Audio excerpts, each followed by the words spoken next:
Donc on a le plaisir aujourd'hui d'accueillir le professeur Nicolas Roche, que vous connaissez tous certainement, qui est président de la SPLF, qui est professeur à l'université René Descartes à Paris, et qui est un grand spécialiste de la BPCO, et qui va nous parler des recommandations de la BPCO, quelle application dans la vie réelle, c'est-à-dire aujourd'hui où en sommes-nous de ces recommandations et de leur application.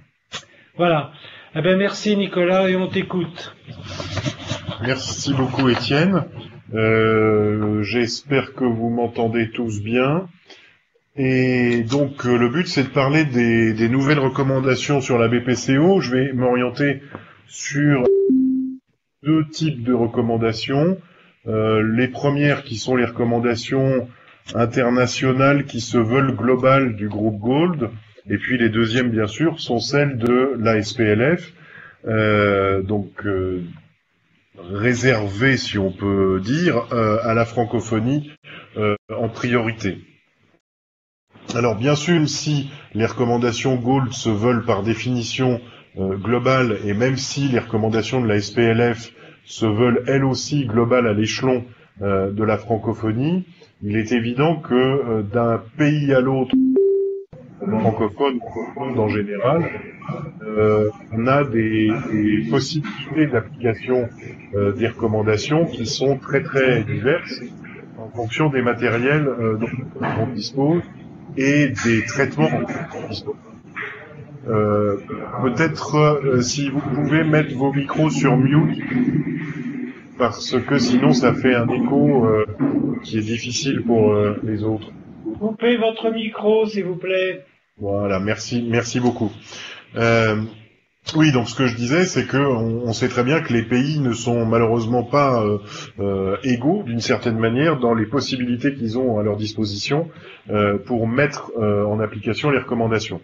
Donc il y a une partie qui est très théorique dans ce que je vais vous dire, et ça peut justement être un sujet de discussion intéressant après la présentation, c'est de discuter un peu comment on peut essayer de transposer cette théorie en s'adaptant aux moyens disponibles qui doivent quand même permettre de faire des choses à peu près partout satisfaisantes.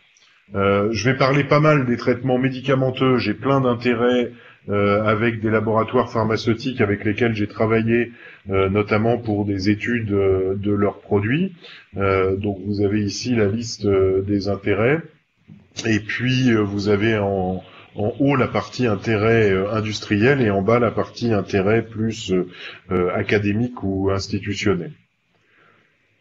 Donc, ce sur quoi je vais essayer d'insister, c'est finalement qu'est-ce qui a changé ces derniers temps, disons au cours des 2-3 dernières années, dans les recommandations. La première chose qui a changé, ça c'est au niveau Gold, donc global, c'est la définition de la BPCO. Alors, ici vous voyez reproduit la définition jusqu'en 2016 et la définition à partir de 2017. Celle qui est à partir de 2017 en bas est toujours valable, et j'ai mis en valeur les choses qui ont changé. Alors les choses qui ont j'ai mis en valeur la principale chose qui n'a pas changé déjà, c'est le fait qu'on exige pour parler de BPCO l'existence d'une obstruction bronchique chronique. Et d'une obstruction bronchique chronique qui doit être persistante ou permanente, ça veut dire la même chose.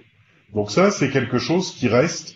Il faut savoir à ce sujet qu'il y a des discussions de nouveau actuellement pour savoir si on ne pourrait pas parler d'un état qualifié de pré-BPCO, qui serait caractérisé par l'existence de symptômes ou d'anomalies morphologiques sur l'imagerie, notamment le scanner, ou de petites anomalies sur les examens fonctionnels respiratoires, mais sans qu'il y ait une obstruction bronchique caractérisée.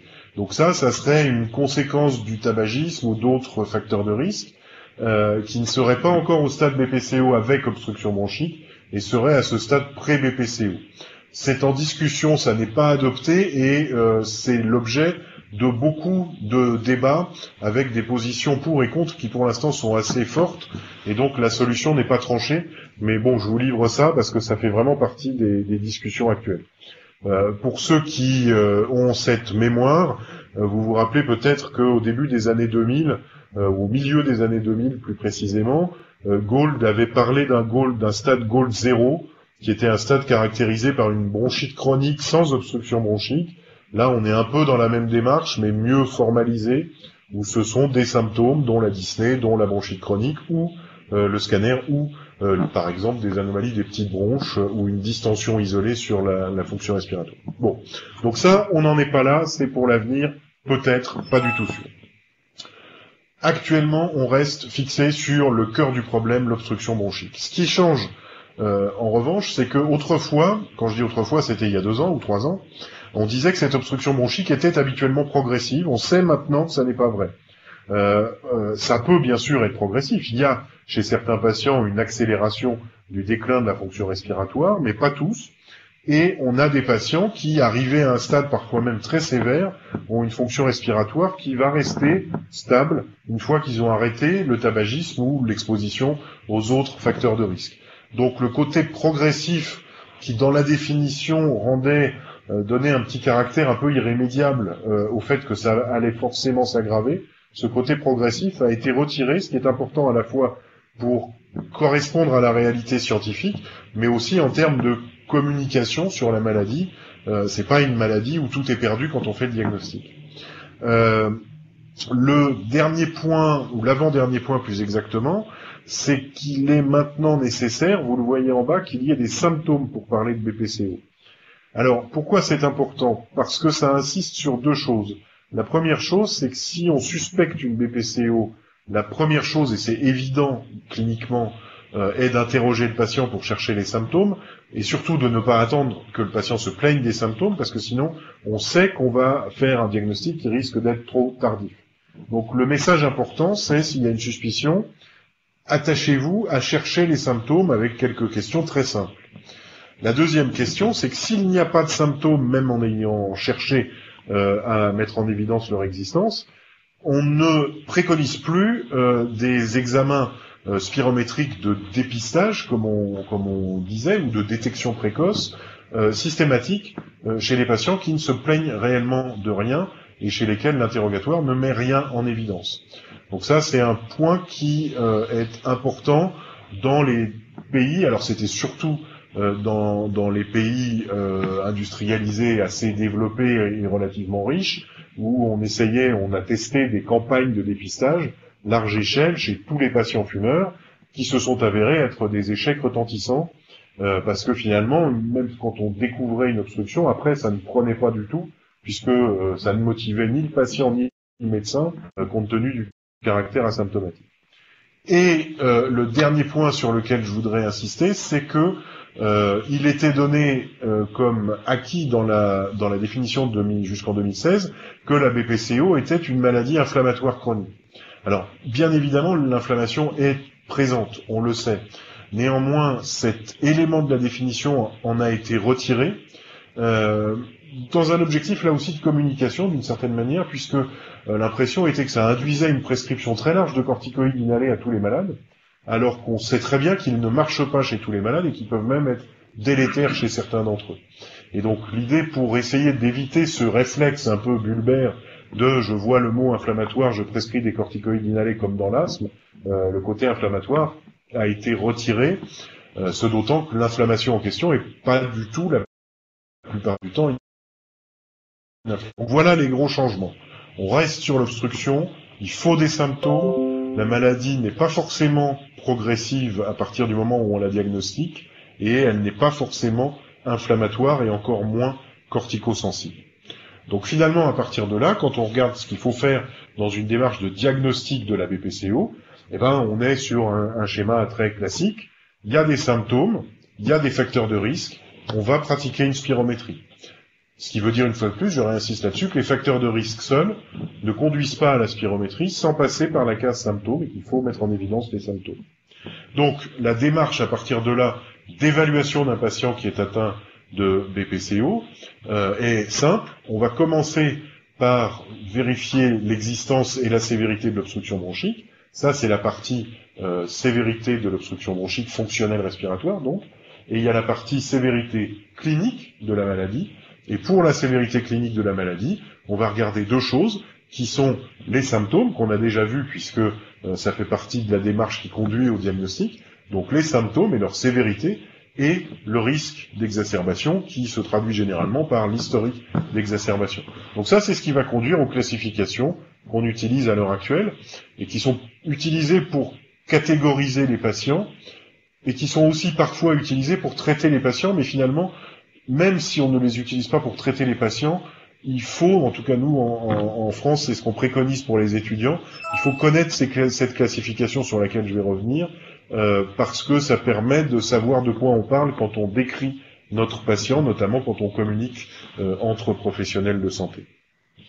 Donc une démarche d'évaluation qui est simple. Alors évidemment, cette démarche d'évaluation, en fonction des possibilités, peut être enrichie par des scanners, par de la biologie dans certains cas, mais la démarche vraiment basique est celle-là. Avec le gros inconvénient, d'une certaine manière, dans beaucoup de pays, c'est que cette démarche, on le voit, ne peut pas se passer de la spirométrie théoriquement. Alors après, une fois qu'on a posé notre diagnostic, on va mettre en place un traitement, et ce traitement a deux composantes, une composante non médicamenteuse et une composante médicamenteuse. La composante non médicamenteuse par laquelle je vais commencer, parce que c'est par celle-là qu'il faut commencer dans la réalité, cette composante non médicamenteuse a très peu changé au cours des 10 ou 15 dernières années.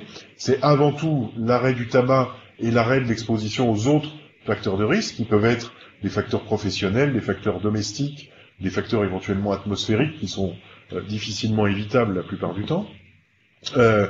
L'activité physique qui est cruciale, et donc qui doit être au minimum conseillée de manière répétée, et puis, en fonction des recommandations locales dans les différents pays, les vaccinations grippe, pneumocoque. Quand l'activité physique, le conseil d'activité physique n'est pas suffisant, on passe à une recommandation de réhabilitation respiratoire, qui est une démarche beaucoup plus formalisée, tournant beaucoup au cours de l'activité physique, mais pas que, puisque vous voyez ici les composantes de la réhabilitation, avec tout ce qui est réentraînement à l'effort, et l'éducation thérapeutique. Et l'éducation thérapeutique est vraiment une composante cruciale, et ce sur quoi je voudrais insister, c'est que dans certains pays, il est difficile d'avoir l'accès même à la spirométrie pour faire le diagnostic.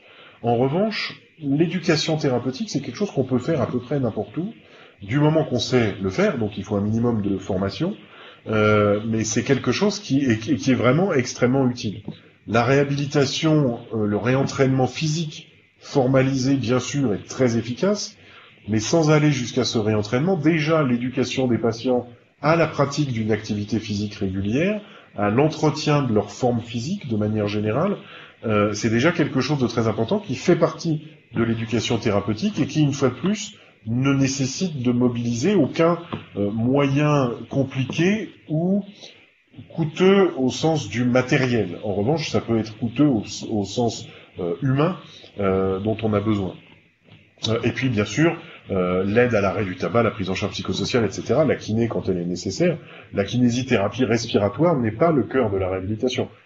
Quand on dit kinésithérapie respiratoire, on sous-entend souvent le drainage bronchique, la rééducation du mode ventilatoire. Alors la rééducation du mode ventilatoire à l'effort peut être utile. En revanche, il y a plein de patients chez lesquels le drainage bronchique n'a pas d'intérêt particulier parce qu'ils n'ont pas d'encombrement. Et dans ce cas-là, la kiné n'est pas forcément utile sur son aspect respiratoire. Et la kiné, plutôt que d'être respiratoire, devra être motrice générale ou physique, activité générale. Alors, j'insiste beaucoup sur l'éducation, une fois de plus, parce que c'est quelque chose qui peut être fait à relativement bas coût. Alors, c'est pas du tout pour la dévaloriser, ce que je dis là, mais plutôt pour valoriser le fait qu'on peut la mettre en œuvre dans énormément de contextes. Là, l'éducation a été, ce que vous voyez ici, a été prouvé, et c'est maintenant il y a une bonne quinzaine d'années, l'étude a été faite il y a pratiquement 20 ans, ça a été fait au Québec, alors c'est un contexte d'accessibilité aux soins très particulier, avec des moyens assez lourds qui avaient été mis dans cette étude sur l'éducation, des patients qui en plus étaient localisés souvent loin des centres de santé, donc l'éducation était d'autant plus importante pour leur apprendre à se gérer eux-mêmes, et ce qu'ils avaient montré, et c'est ce qui est mis en évidence sur ce graphique, c'est que quand on a une éducation, c'est ce que vous voyez sur le haut, eh ben on a une survie sans recours aux soins qui est beaucoup plus importante, beaucoup plus longue que quand on n'a pas l'éducation. Et alors ici c'est une survie sans recours aux soins, c'est une survie sans hospitalisation plus précisément. Donc on voit que ça a un avantage qui est à la fois un avantage médical, un avantage pour le patient et un avantage en termes de qualité de vie pour le patient et un avantage en termes de dépenses de santé. Donc ça c'est quelque chose qu'on peut faire. Alors après, faire de l'éducation c'est bien, mais qu'est-ce qu'on peut faire en réalité? On a l'éducation idéale. Donc ça, c'est ce que prônent toutes les personnes qui travaillent là-dedans, dont c'est la spécialité, l'éducation thérapeutique, dans son nom complet. C'est quelque chose qui est relativement compliqué, relativement lourd à mettre en œuvre, qui va porter sur énormément de domaines et dont l'objectif principal, c'est de faire acquérir aux patients quelques connaissances, mais surtout des compétences pour se gérer, pour gérer sa maladie, vivre avec le mieux possible et se dégrader le moins possible.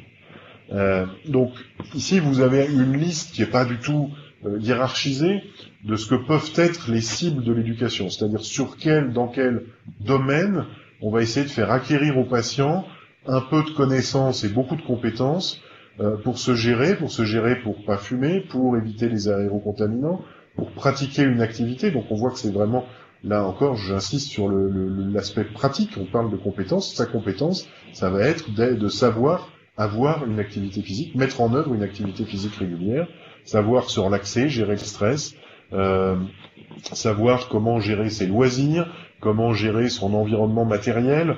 Évidemment, quelqu'un qui est extrêmement essoufflé quand il lève les bras doit pas ranger des choses en hauteur, c'est des choses toutes bêtes, ça c'est l'ergothérapie. Dans les autres compétences, il faut savoir prendre le traitement, quand il faut le prendre, comment il faut le prendre, comment utiliser les dispositifs divers et variés, que ce soit d'inhalation, d'assistance respiratoire ou ventilatoire, savoir reconnaître les exacerbations, savoir quoi faire quand une exacerbation survient, quels médicaments prendre, qui appeler ou aller s'il y a vraiment besoin. Donc on voit tout un ensemble de compétences, il y en a beaucoup. Dans un programme d'éducation très formalisé, dans l'équivalent d'une école de l'asthme, qui serait ici une école de la BPCO, il y en a quelques-unes, ça peut être fait d'une manière très optimisée, mais c'est aussi quelque chose qu'on peut faire petit bout par petit bout. Ça prend du temps, ça prend plusieurs consultations, plusieurs rencontres avec les patients, leurs familles, mais finalement les messages sont relativement simples pour aller à l'essentiel. Donc tout ça, finalement, quand on fait de l'éducation sans aller jusqu'à l'éducation thérapeutique dans son sens le plus formel, maintenant ça s'appelle très souvent dans le langage courant du coaching. C'est le terme très à la mode, et dans la BPCO, le coaching, ça existe aussi. Il y a eu des études, ici c'est basé sur un éditorial qu'on avait publié à propos d'une étude randomisée, qui comparait le coaching à l'absence de soutien sur ce plan, et qui montrait que ça marche très bien. Donc le coaching, c'est quoi? C'est de l'entretien motivationnel, parce que il faut savoir ce que le malade veut, et coller à ce que le malade veut pour le motiver à mettre en œuvre les changements de comportement et l'acquisition des compétences dont on a parlé. Donc il faut vraiment que ça soit très personnalisé, centré sur le patient. Qu'est-ce que le patient veut? Et nous, avec des conseils, finalement, on va leur permettre d'acquérir les comportements qui vont leur permettre à eux de satisfaire leurs objectifs.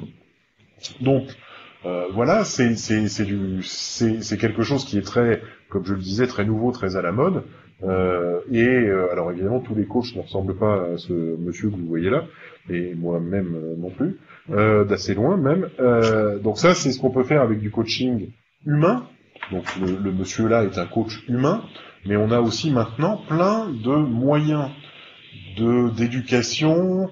Alors une fois de plus, c'est pas forcément éducation au sens de l'éducation thérapeutique dans les règles les plus optimales, mais d'accompagnement. Je préfère souvent le terme accompagnement au terme éducation dans ce type de contexte. Donc de l'accompagnement, du coaching, quel que soit le nom qu'on donne, et ça peut reposer sur des outils connectés. Alors, je ne vais pas rentrer dans le détail de tout ce qu'on peut faire avec les outils connectés.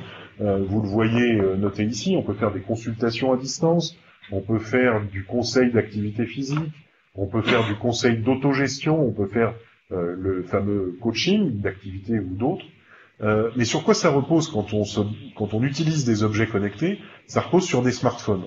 Et finalement, c'est un peu paradoxal, mais dans beaucoup de pays, on a beaucoup plus facilement accès à un smartphone qu'à un spiromètre.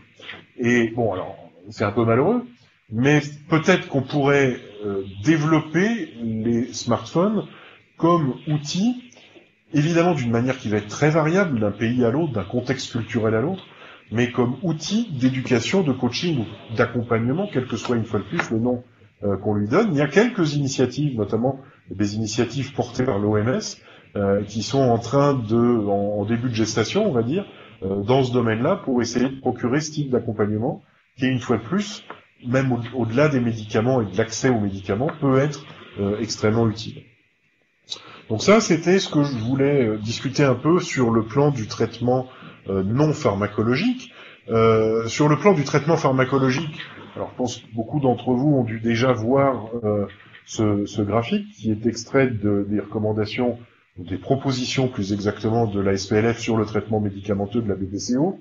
Ça peut sembler un petit peu compliqué, mais finalement quand on lit petit bout par petit bout, c'est au contraire assez simple.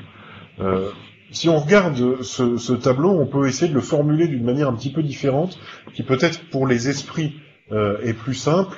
Alors je vais vous montrer cette manière un peu différente. Le contenu est exactement le même. Ce que vous voyez ici, c'est d'abord on a mis en un peu moins visible la partie qui est à droite du graphique, qui est la partie qui comporte les bithérapies corticoïdes bêta 2. Pourquoi on a un peu moins visible? Tout simplement parce que la quantité de malades théoriquement qui est concernée est moins importante que ceux qui sont concernés par les autres parties du graphique. Ce qui est paradoxal, c'est que probablement cette partie qui concerne le moins de patients est celle qui est le plus prescrite. Mais bon. Et donc ce que nous disent ces propositions, vous voyez ici le détail du haut du graphique, c'est qu'une fois qu'on a un diagnostic et qu'on estime qu'il faut un traitement quotidien, c'est-à-dire pas seulement un traitement de courte durée d'action, qui est valable pour tous les malades, bah finalement on va commencer par un bronchodilatateur longue durée d'action. Alors bien sûr, tout ça sous réserve de la disponibilité des produits. Hein. Donc on commence par un bronchodilatateur longue durée d'action. Si on n'a pas accès à un bronchodilatateur longue durée d'action, ça va être un bronchodilatateur courte durée d'action, qui peut être donné dans ce cas-là en systématique 3-4 fois par jour, si le malade a vraiment une dyspnée dans sa vie quotidienne pour remplacer l'effet longue durée. Si on a accès aux longues durées, c'est du longue durée.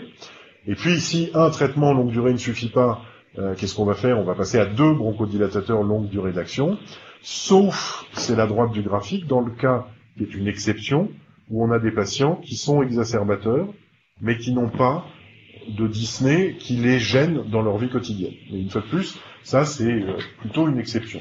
Donc un bronchodilatateur, 2 bronchodilatateurs, ou plus exactement un bronchodilatateur, 2 médicaments, par la suite. Et si ça suffit pas, on passe à 3, pour faire simple.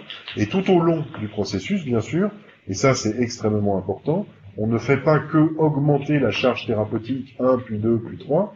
Vous avez ici sur ce graphique, qui n'est pas un graphique, sur ce tableau, vous avez exactement le même contenu, je ne vais pas le détailler, c'est exactement le même contenu que sur l'arbre décisionnel d'avant, simplement il est formulé d'une manière tabulée plutôt que d'être sur une formulation graphique. Donc ce qu'on fait dans tous les cas qui est extrêmement important, c'est qu'avant ou en même temps qu'on va augmenter le traitement médicamenteux, on va vérifier qu'on est bien en train de soigner la bonne maladie, que le tabagisme est sevré autant que possible. Après, bon, s'il n'est pas sevré, on ne va pas priver le malade non plus d'un traitement. On vérifie, si on y a accès, que la fonction respiratoire évolue dans le même sens que les symptômes, qu'il y a une cohérence dans l'évolution. S'il n'y a pas de cohérence dans l'évolution, que la fonction se dégrade peu ou pas, alors que les symptômes s'amplifient, il va falloir chercher des comorbidités qui peuvent expliquer la discordance. Et puis toujours vérifier l'observance, la technique de prise, ce qui revient à l'éducation thérapeutique, et proposer à chaque fois qu'on le peut, quand on y a accès, proposer la réhabilitation. Donc ça, c'est vraiment la base. Et finalement, cette diapo-là est souvent, comme dans l'asthme d'ailleurs, aussi, au moins aussi, voire plus importante que la diapo sur la stratégie médicamenteuse proprement dite, puisque ça sert à rien d'augmenter les traitements indéfiniment si ces bases qui sont notées ici ne sont pas acquises. Bon, alors je parlais tout à l'heure de la classification, ou plus exactement maintenant des classifications Gold. Ça c'est juste pour clarifier une chose. Je vous montrais la diapositive sur laquelle il y avait l'évaluation du patient. On regarde la sévérité de l'obstruction bronchique, la sévérité des symptômes et les exacerbations. Donc ça, c'est ce à quoi on aboutit, à savoir la sévérité de l'obstruction bronchique 1, 2, 3, 4, les symptômes et les exacerbations ABCD. Donc, il ne faut pas penser, comme ça a été dit un peu au départ, que l'existence de cette classification ABCD supprime la classification 1, 2, 3, 4. C'est pas du tout la même chose. 1, 2, 3, 4, c'est une classification de sévérité de l'obstruction bronchique sur la spirométrie. ABCD, c'est une classification de l'impact clinique de la maladie sur les symptômes d'un côté, la qualité de vie, et le risque d'exacerbation. Alors, ça c'est la classification qui a été mise en place par Gould.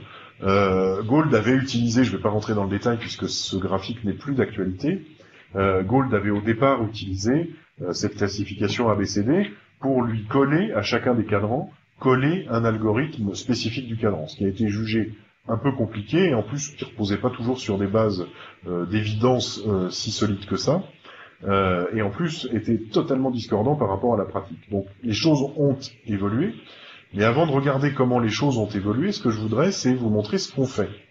Alors là, je vais vous montrer une diapo sur ce qu'on fait en France.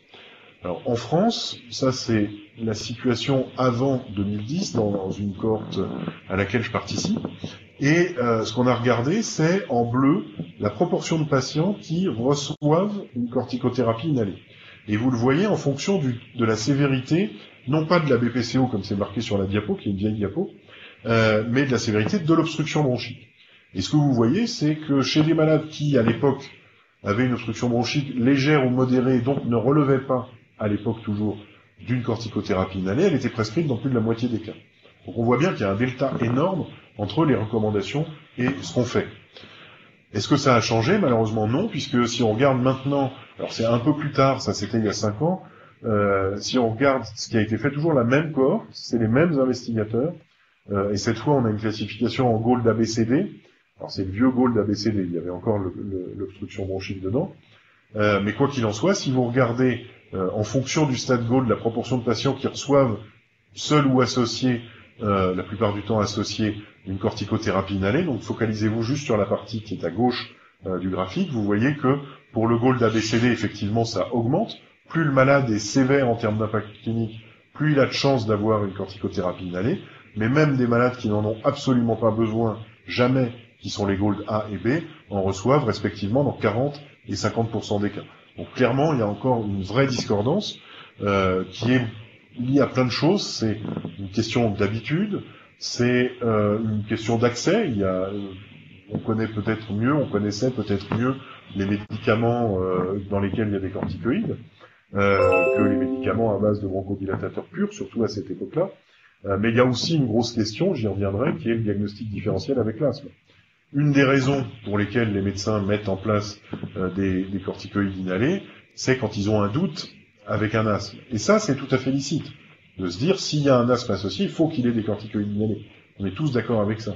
Ce qui est un peu dramatique, c'est que ça, c'est des diapos qui sont extraites d'une cohorte de malades pris en charge pour BPCO dans des CHU français par des pneumologues, donc c'est des spécialistes, et la plupart sont des spécialistes de la BPCO. Et si je regarde ce que je fais moi, qui fait partie de ces investigateurs, ça colle parfaitement. On a fait faire une thèse dans le service pour regarder ce qui était fait, et il y avait des malades à moi dedans, et c'est exactement la même chose, ce qui montre bien que soit on fait tous absolument n'importe quoi, soit il y a peut-être des raisons d'expliquer ça qui sont pas expliquées justement par les recommandations. Donc il faut essayer de trouver pourquoi. Quoi qu'il en soit, c'est pas ce qu'il faut faire. Ça, on est tous d'accord là-dessus. On surprescrit de manière très très importante les corticoïdes inhalés, et ça peut avoir des conséquences, on va y revenir. Alors, est-ce qu'on est les seuls en France? Est-ce qu'on est complètement nuls? La réponse est non. Au Royaume-Uni, c'est pareil, et je vous abreuverai pas avec plein d'autres données venant de plein d'autres pays. Dans plein de pays d'Europe, on trouve exactement la même chose. C'est-à-dire qu'on a à peu près la moitié des traitements comprenant des corticoïdes inhalés qui sont prescrits dans la BPCO, qui sont prescrits à des malades qui n'ont jamais eu l'indication. Et la moitié de traitements prescrits en trop, c'est quand même beaucoup. Alors on peut se dire, c'est parce que les données de la littérature sont contradictoires. Alors effectivement, il y a ici un exemple, c'est une étude, rentrons pas dans les détails du graphique, le but c'est le message. Le message c'est les corticoïdes inhalés font mieux que les bronchodilatateurs, ou plus exactement un traitement bronchodilatateur plus corticoïde inhalé, fait mieux qu'un traitement bronchodilatateur seul pour prévenir les exacerbations. Donc ça, c'est en faveur de les malades ont besoin de corticoïdes inhalés. Et puis là, vous avez une autre étude qui montre exactement l'inverse. Un régime de traitement bronchodilatateur pur fait mieux qu'un régime contenant un corticoïde inhalé pour prévenir les exacerbations. Donc effectivement, quand on voit des résultats aussi contradictoires, on peut comprendre que même au-delà de la question du diagnostic différentiel avec l'asthme, parce qu'ici c'est vraiment des malades BPCO, on peut comprendre que les cliniciens soient un peu paumés et qu'ils se disent dans le doute je vais en mettre. Alors en fait, si on va dans le détail des études, et c'est ça qui manque un peu pour l'instant, les malades sont pas les mêmes. Et c'est ça qui explique les différences. C'est pas parce qu'il y en a une qui s'est trompée, l'autre qui a bon, c'est simplement parce que les malades sont pas les mêmes, et là on a besoin encore de beaucoup travailler pour mieux caractériser nos patients, et caractériser ceux qui répondent et ceux qui ne répondent pas au traitement, et notamment à la corticothérapie inhalée. C'est toute la tendance actuelle de la médecine personnalisée, qui est très à la mode, avec notamment l'utilisation des éosinophiles, j'y reviendrai à la fin, comme guide potentiel du traitement corticoïde. Alors, on peut se dire, mais est-ce que finalement c'est un problème de donner des corticoïdes à des malades qui en ont pas besoin? Et là, je dirais que la réponse est oui, c'est un problème. Et je prendrai une revue de la littérature qui commence à être un peu ancienne maintenant, mais qui a été plutôt renforcée par la suite qu'autre chose, puisque ça, quand je dis un peu ancienne, ça fait 5-6 ans que ça avait été publié. Et c'était une revue systématique des effets secondaires de la corticothérapie inhalée chez des malades ayant une BPCO, en fonction du niveau de preuve fourni par la littérature. Est-ce que c'est des essais contrôlés randomisés? Est-ce que c'est des études observationnelles?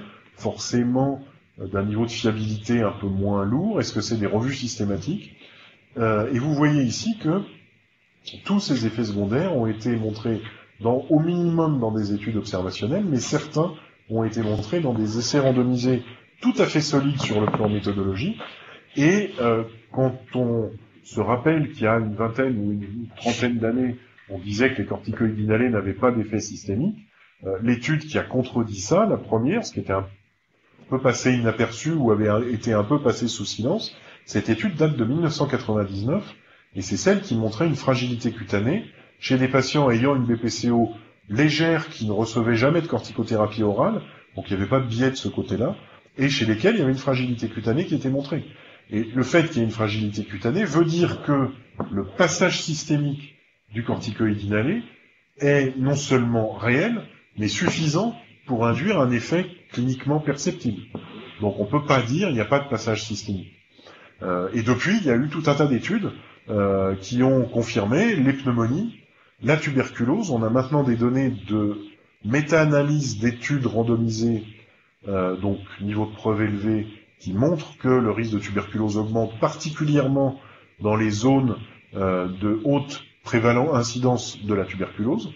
Donc ça, c'est un vrai problème. C'est vrai aussi pour les mycobactéries non tuberculeuses. Le risque de diabète, le risque de fracture, tout ça, ça a été montré d'une manière qui est de plus en plus solide. Et il semble en plus qu'il y ait vraiment un lien avec la dose, ce qui est un argument de plus pour soutenir une relation de causalité. Donc vous voyez ici, ça c'est un exemple, j'en ai mis quelques-uns, mais c'est juste pour que vous voyez ce côté dose dépendant, le risque de pneumonie. Ici c'était une étude qui était une étude observationnelle, mais ça a été montré dans d'autres. Le risque dépend d'une manière dose dépendante de la tranche de dose de corticoïdes. Ici vous avez dans une autre étude observationnelle le risque de diabète en fonction de la dose de corticoïdes, et vous voyez que le risque augmente selon la dose. C'est assez net. Pour l'ostéoporose, ça a été montré ici aussi. Vous avez une tendance assez forte à une relation dose dépendante selon la dose donc de corticoïdes inhalés que vous voyez ici. Donc la tuberculose, j'en ai parlé, donc ça c'est la méta-analyse dont je vous parlais, où il y a des essais randomisés qui montrent l'augmentation de risque, qui est une augmentation d'un facteur 2, bon c'est quand même pas négligeable de doubler le risque. Les mycobactéries non tuberculeuses, alors là c'est des études observationnelles, il faut prendre avec un peu plus de pincettes, mais vous voyez les augmentations de risque, c'est les risques multipliés par 25 de mycobactéries non tuberculeuses. Alors là encore, il faut prendre avec un peu de précaution, c'est pas des essais randomisés, mais néanmoins c'est quand même très très fort. Donc quand on voit ça, on se dit qu'il y a des patients qui répondent pas aux corticoïdes, que tous les patients reçoivent des corticoïdes ou presque, et que chez tous les patients, ça peut donner des effets secondaires. Donc, ce qu'on voudrait vraiment, c'est savoir si on pourrait pas cibler la prescription des corticoïdes inhalés. Et un des moyens de cibler, c'est l'éosinophilie. Et les recommandations sont passées à l'acte. Ça, c'est une diapo que j'ai reprise un peu pour rire, parce que c'est un topo que j'ai dû faire il y a à peu près un an, dans lequel je montrais les données concernant le lien entre les éosinophiles et l'effet des corticoïdes. Et la question à l'époque, c'était est-ce que les recommandations vont passer à l'acte? Et maintenant, la réponse est oui, puisque Gold est passé à l'acte et inclut maintenant les éosinophiles. Alors le concept derrière, j'irai assez vite, parce qu'on n'en est pas encore complètement là quand même, mais le concept derrière, c'est de se dire, un des endotypes de BPCO, c'est-à-dire un des phénotypes physiopathologiques, une des façons de grouper les mécanismes, c'est l'éosinophilie. Il y a certains malades qui ont une inflammation bronchique éosinophile. Les autres endotypes, c'est-à-dire groupes de malades réunis par leur mécanisme physiopathologique qu'on connaît, c'est le déficit en alpha-antitrypsine, bien sûr, qui est très particulier, et puis aussi très probablement les malades qui ont une colonisation bronchique chronique et des infections répétées. Donc on pourrait opposer, d'après ce schéma, si on oublie le déficit en alpha-antitrypsine, parce que c'est très rare et très particulier, on aurait finalement les malades qui ont une inflammation éosinophile et les malades qui ont plutôt un phénotype infectieux. Et évidemment, l'idée c'est que le traitement de fond de ces malades ne serait pas le même. Alors, il y a des données là-dessus, ça c'est un des exemples d'études, mais il y en a énormément, qui montrent que on a un bénéfice de la corticothérapie qui est d'autant plus important que le malade a plus d'éosinophiles dans le sang. Ici, vous voyez le taux d'éosinophiles dans le sang des patients, et vous voyez qu'à partir de taux qui sont bas et qui sont parfaitement dans les limites de la normale, on va avoir une augmentation du risque d'exacerbation des malades qui sont sous bronchodilatateur seul. Ça, c'est les malades qui sont sous formotérol, en l'occurrence, peu importe. Et chez ces patients-là, plus ils ont des éosinophiles, plus ils risquent d'exacerber. Alors que les patients qui sont sous corticoïdes inhalés, en plus du formotérol, n'ont pas cette augmentation de risque en fonction du taux d'éosinophiles. Donc ça veut dire qu'on a finalement une protection qui évite que le risque d'exacerbation augmente avec le taux d'éosinophiles quand on utilise un corticoïde. Et ça, il y a 6 ou 7 études dont l'analyse rétrospective de l'étude a montré ça. Néanmoins, il fallait le confirmer avec une étude faite prospectivement pour le démontrer, et c'est ce qui a été fait dans l'étude d'impact sur laquelle je suis passé très vite tout à l'heure, et on va pas rentrer dans le détail, mais ce que schématise ce graphique, c'est le gain en nombre d'exacerbations, c'est-à-dire la réduction du nombre d'exacerbations, sous traitement contenant des corticoïdes par rapport au traitement sans corticoïdes, en fonction du taux d'éosinophiles, et on voit que à partir de 100, alors après on peut débattre entre 100 et 300, on va avoir cette diminution du risque d'exacerbation chez les malades qui reçoivent le corticoïde par rapport à ceux qui n'en reçoivent pas. Et ça, maintenant, c'est quelque chose qui a été pris en compte par Gold, vous voyez, vous montrer ici. Donc ça, c'est le nouveau Gold, qui nous dit que dans le Gold A, le traitement initial, c'est un bronchodilatateur, ça c'est simple. Dans le Gold B, donc malade symptomatique non exacerbateur, le traitement de base, c'est un bronchodilatateur longue durée, cette fois, qui peut être un bêta-2 ou un anticholinergique, peu importe. Dans le groupe C, qui exacerbe sans être symptomatique ou peu, le traitement de référence, c'est un anticholinergique longue durée. Et dans le groupe D, alors là c'est plus compliqué, ce qui est normal puisque c'est des malades plus compliqués. Donc ça c'est les malades qui sont à la fois exacerbateurs et essoufflés, gênés dans le quotidien. On va avoir un panel de choix possibles avec l'anticholinergique, la double bronchodilatation ou le corticoïde bêta-2 longue action. Et ce que vous voyez avec les petits astérisques, c'est que ce qui va conditionner le choix entre bronchodilatateur et corticoïde, entre régime bronchodilatateur et régime bronchodilatateur plus corticoïde, ça va être deux choses, le niveau de symptômes, plus il est symptomatique, plus on met de bronchodilatateur, et le niveau d'éosinophiles. S'il y a des éosinophiles à plus de 300, il est licite d'initier le traitement, ça c'est le traitement initial, j'insiste là-dessus, par une association corticoïde bêta-2. Et donc finalement, on voit que si on compare à ce qu'on fait, ce que je vous ai montré, c'est-à-dire globalement les 3/4 des patients de ce groupe D reçoivent un corticoïde inhalé, avec ce schéma-là, on va restreindre très nettement, théoriquement en tout cas, la quantité de patients, puisque ça va être limité aux patients qui ont plus de 300 éosinos, ce qui, dans les pays industrialisé correspond à 30% à peu près, 30-40% au plus des patients.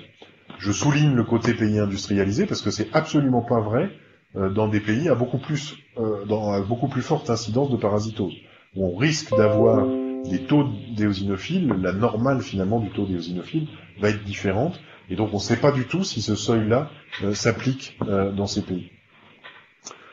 Et puis après, je rentrerai pas dans le détail parce que pour l'instant c'est pas encore diffusé de manière très large, mais après on a un schéma d'évolution, donc là on n'est plus du tout dans le traitement initial. Le traitement initial c'est en fonction de la classification ABCD. On est dans l'évolution du traitement quand on va voir le patient, selon que le patient est plutôt un patient dyspnéique ou plutôt un patient exacerbateur, et s'il est à la fois dyspnéique et exacerbateur, on va le mettre dans la case exacerbateur.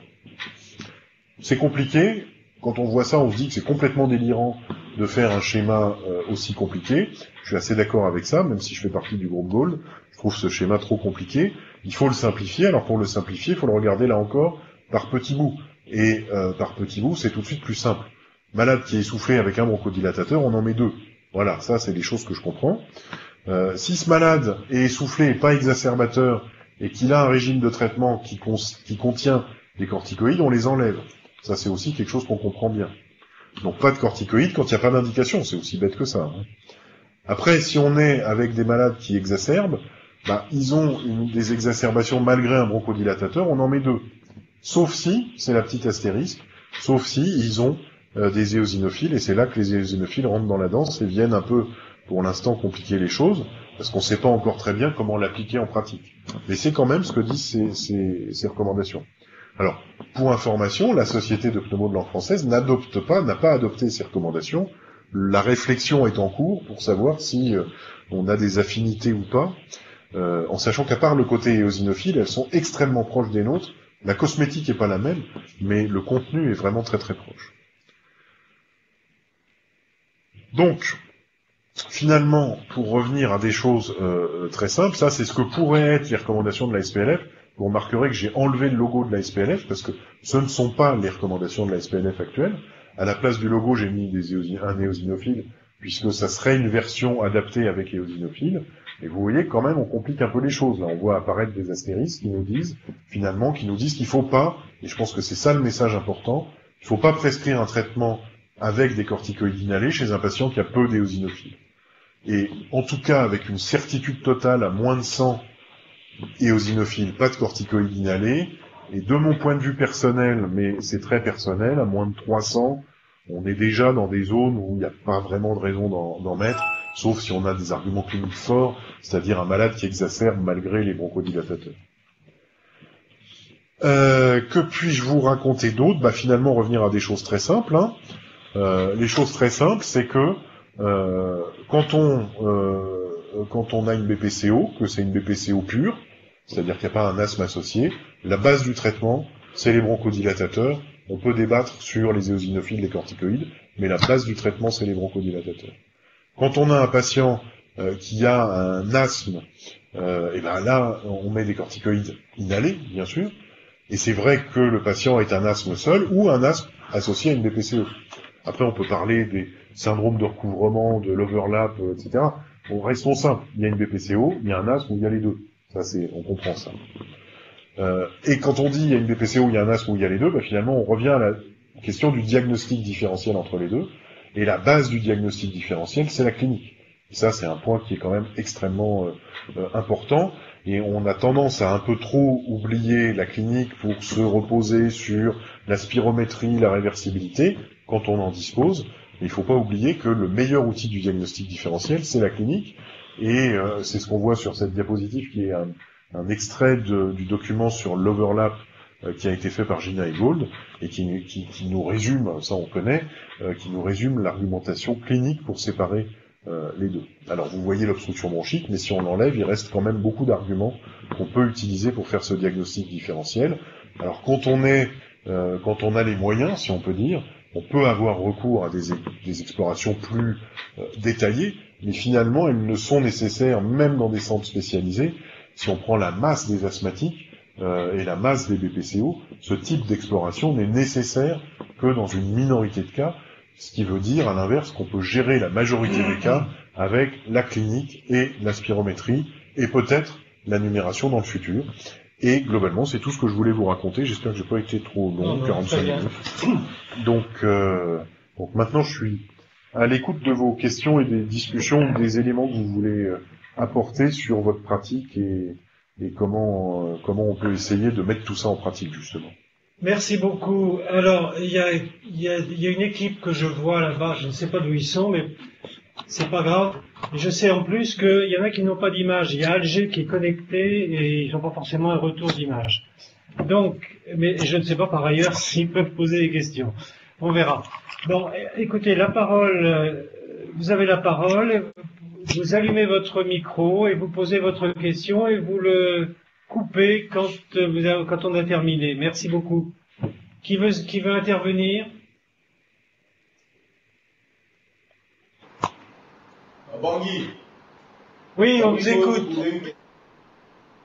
Allez-y. Oui. Merci pour cette belle présentation. J'ai quelques préoccupations. La première, c'est par rapport au diagnostic différentiel, diagnostic positif différentiel de l'asthme. Bon, puisque c'est un tableau, c'est compliqué, je ne sais pas si je peux avoir un résumé sur la différence diagnostic positif qui se différencie de l'asthme sur le plan clinique. Parce que là, c'est tout un interrogatoire. Absolument. Et deuxièmement, je me suis dit, là, dans des zones reculées, les zones rurales, est-ce que en dehors de le spiromètre, qu'est-ce que nous on peut faire? Alors, c'est une... Ça, c'est deux. Si je peux finir les questions, je sais pas. Ouais. Oui. Troisième préoccupation, je vois la présence de éosinophilie. Est-ce que c'est au niveau bronchique, local, ou c'est au niveau sanguin que c'est élevé dans les cas de BPCO? Quatrième préoccupation, je vois dans la prise en charge, je vois l'hygiène bronchique. Je ne sais pas comment ça se fait, l'hygiène bronchique. Et deuxièmement, vous avez parlé de la sexualité. Comment vous pouvez expliquer cette sexualité au niveau de cette prise en charge? Merci, je vous remercie. Alors, plein de questions. Donc évidemment, à la fin, j'ai oublié la moitié des questions, mais je vais quand même essayer d'y répondre dans l'ordre. Je vais commencer par la fin. Les éosinophiles qui sont utilisés actuellement sont les éosinophiles sanguins. Et il semble même paradoxalement que ça soit mieux que les éosinophiles des voies aériennes pour guider le traitement. On ne sait pas pourquoi. Parce qu'il y a des études qui ont utilisé les deux. Donc ça, c'est les éosinophiles sanguins. Donc ça ne nécessite qu'une numération formule sanguine, donc ça a au moins le mérite d'être relativement accessible. Pour ce qui est du diagnostic différentiel, si on reste sur des choses très simples, des symptômes respiratoires qui commencent tôt dans la vie, c'est pas une BPCO, ça c'est assez simple. On peut imaginer des exceptions, mais restons simples. Donc, symptômes respiratoires qui commencent tôt, qui varient beaucoup d'un jour à l'autre, même parfois dans la journée ou d'une période de l'année à l'autre, c'est beaucoup plus un asthme évidemment. Et quand il y a un contexte allergique, et là aussi ça renforce. Ça c'est le tableau clinique typique de l'asthme, et le tableau clinique typique de la BPCO, bah, ça démarre après 40 ans. C'est un essoufflement, une toux, des crachats qui vont aller plutôt en s'accentuant, surtout tant que le risque, le facteur de risque est maintenu, et avec relativement peu de variabilité dans la journée. Donc ça, c'est deux tableaux un peu caricaturaux, mais déjà, si on pense, quand on voit le patient, à essayer de creuser sur l'historique de ces symptômes, à quel âge ça a commencé, si on leur demande est-ce que vous étiez asthmatique dans l'enfance, ils vont dire non la plupart du temps. Si on leur demande est-ce que vous aviez les bronches fragiles, est-ce que vous étiez tout le temps en train de tousser, etc., là on peut avoir des réponses un peu plus positives qui vont permettre d'aller dans la direction d'un asthme. Donc je sais pas si ça répond à la question complètement, enfin non, pas complètement, puisqu'il reste toujours après des cas difficiles. Hein, ça, il y a des cas où on a du mal à faire la part des choses. Hein, ça c'est très très clair. Après l'utilisation de la spirométrie dans ce contexte, est-ce qu'on peut faire autrement? Oui, on peut faire autrement. D'ailleurs, c'est ce qui se passe hein, dans beaucoup de pays. L'accès à la spirométrie n'étant pas possible, il faut essayer. Alors, il y a plusieurs moyens qui ont été essayés. Il y a le peak flow, le débit expiratoire de pointe.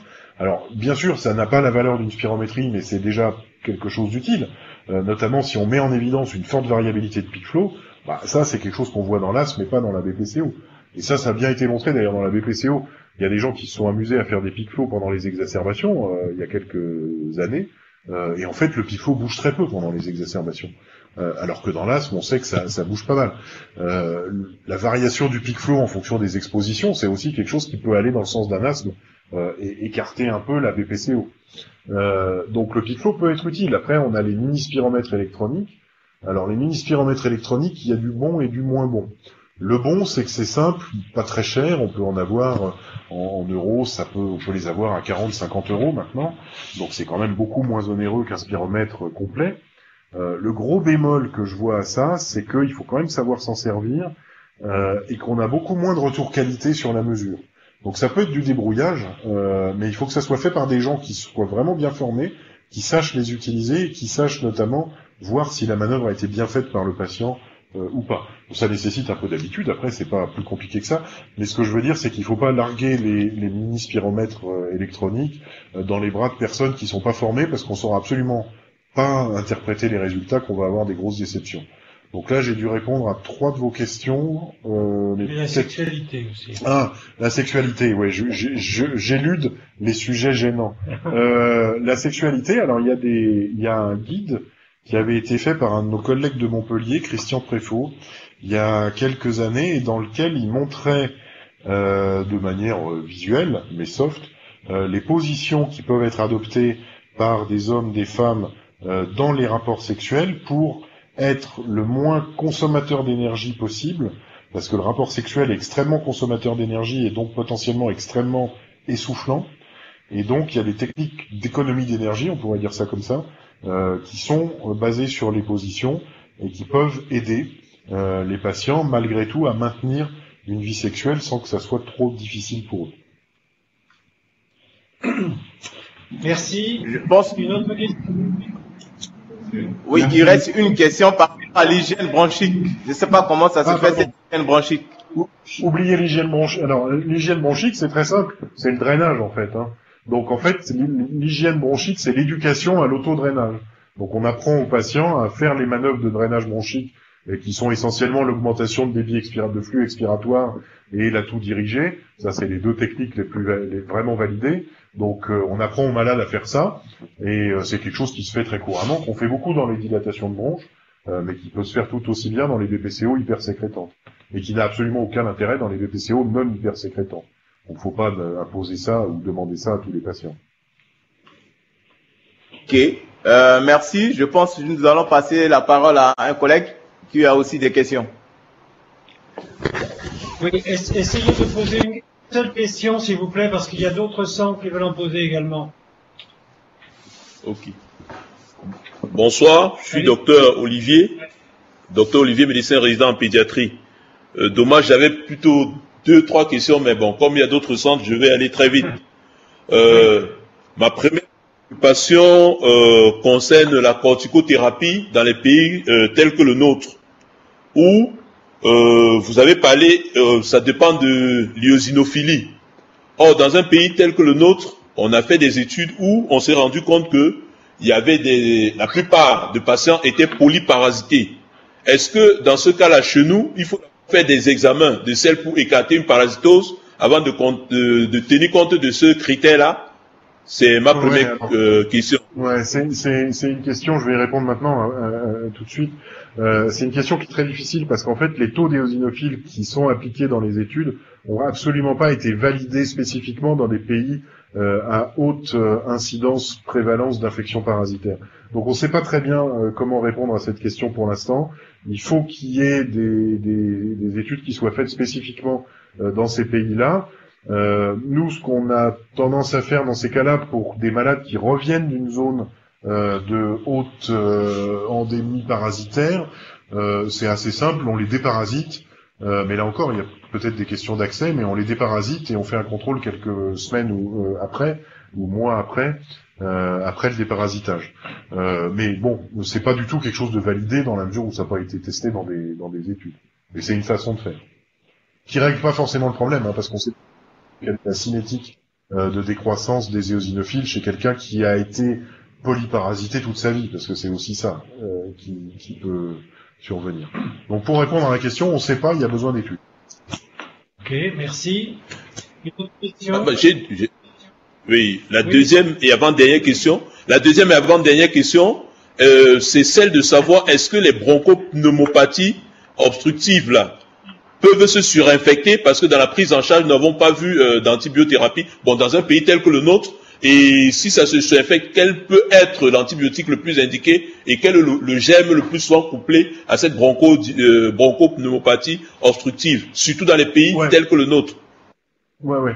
Alors, oui, bien sûr, elles peuvent se surinfecter, et donc là, on rentre dans le contexte des exacerbations, puisque l'infection, dans ce cas-là, déclenche habituellement une exacerbation, donc une période d'aggravation transitoire, dans laquelle les antibiotiques peuvent aider.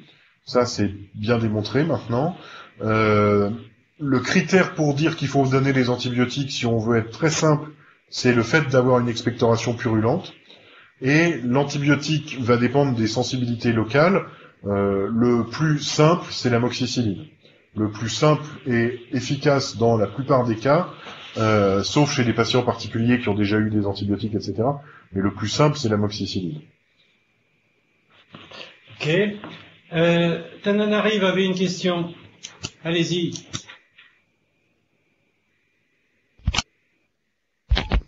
Bonjour, professeur. Je voudrais poser la question parce que vous avez dit que pour les patients exacerbateurs, on utilise une corticoïde inhalée et deux bronchodilatateurs donc durée d'action. Et s'il y a persistance des manifestations cliniques sans avoir fait la biologie pour voir un peu s'il y a eosinophile ou non, que pourra-t-on faire pour améliorer l'état de santé du patient?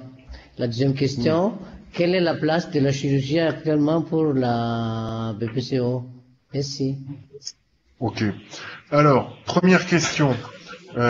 Pour simplifier les choses, ma réponse va être, si vous n'avez pas accès, pour l'instant, je vous ai parlé des éosinophiles pour que vous soyez au goût du jour, c'est-à-dire au top des connaissances récentes ou des concepts récents. Dans la pratique quotidienne, mon conseil serait, pour l'instant, oubliez les éosinophiles, sachez que ça existe, qu'on réfléchit dessus, qu'on ne sait pas encore très bien comment les utiliser, et donc ne les utilisez pas. C'est mon conseil pour l'instant. Si vous les avez, très bien, et que vous avez les graphiques que je vous ai montrés qui vous disent comment les utiliser, je vous dis pas de pas le faire, mais je vous dis de ne pas chercher à le faire. Continuez comme d'habitude, et le critère pour donner des corticoïdes, finalement, c'est, pour moi, c'est un malade qui continue à exacerber malgré un traitement avec les deux familles de bronchodilatateurs en longue durée d'action, les bêta-2, les anticholinergiques. Donc c'est ça l'indication des corticoïdes, il n'y en a pas d'autres. Donc ça, il faut, à mon avis, garder ça très simplement à l'esprit. Alors après, si vous faites une numération et que ce malade n'a pas d'éosinophiles élevés, eh ben, les corticoïdes ne seront pas la bonne solution. Et dans ce cas-là, vous pouvez lui donner, alors, si vous y avez accès, je sais pas, c'est de l'azithromycine 3 fois par semaine au long cours. Donc ça, c'est une possibilité que vous pouvez utiliser aussi. Merci. Allez, on a encore le temps pour une question. La place de la chirurgie. Ah oui, pardon. Ah oui, la place de la chirurgie. Non, mais je vous dis, j'oublie tout au fur et à mesure. La place de la chirurgie, alors, il y en a plus tellement. Il y a deux contextes, il y a deux contextes qui sont rares. Les malades qui ont des grosses bulles, compressives ou compliquées, qui ont saigné ou qui sont infectées. Quand je dis grosses, c'est au moins un tiers d'un hémithorax. Ces malades-là peuvent avoir accès à une chirurgie qui a pour but d'enlever la bulle, donc c'est une bullectomie. Ça, c'est une première chose. L'autre extrême, malade qui est jeune extrêmement sévère, c'est la transplantation pulmonaire. Bon, mais là, on est dans des cas extrêmement spécifiques et rares. Entre les deux, on a la possibilité de faire une réduction de volume chirurgical chez les malades qui ont un emphysème très hétérogène prédominant au sommet, avec une forte distension thoracique, et pas d'autres éléments de gravité du type hypercapnie, hypertension pulmonaire, surinfection chronique, etc. Cette chirurgie est de plus en plus abandonnée, non pas parce qu'elle marche pas, il y a des cas où elle marche vraiment bien, mais parce qu'on a maintenant des techniques endoscopiques qui sont en train d'arriver, qui sont très coûteuses aussi, à peu près du même niveau qu'une chirurgie, voire parfois un peu plus, mais qui peuvent permettre d'obtenir à peu près les mêmes résultats, soit en mettant des valves dans les bronches, soit en mettant des spirales dans les bronches qui vont ratatiner le poumon. Puis il y a d'autres techniques qui sont en train d'être étudiées. Donc ça, c'est des techniques qui vraiment sont en développement. Pour l'instant, pour donner un exemple, aucune de ces techniques n'est autorisée et remboursée en France en dehors des études cliniques. C'est en train d'arriver. Ça va probablement être le cas d'ici 6 mois ou 1 an. Le coût de procédure est de l'ordre de, en minimisant tout, au moins 15-20 000 euros. Donc c'est pas donné du tout. C'est moins cher qu'une réduction, mais c'est chirurgical là, mais c'est quand même pas donné. Très bien. Eh bien, écoutez, merci beaucoup. L'équipe de Dakar alors, une question rapide, si vous voulez. Allez-y. Voilà. Allez-y. Merci beaucoup. Voilà, c'est l'équipe de Dakar. On avait eu une question. En fait, Dakar, allez-y. Voilà.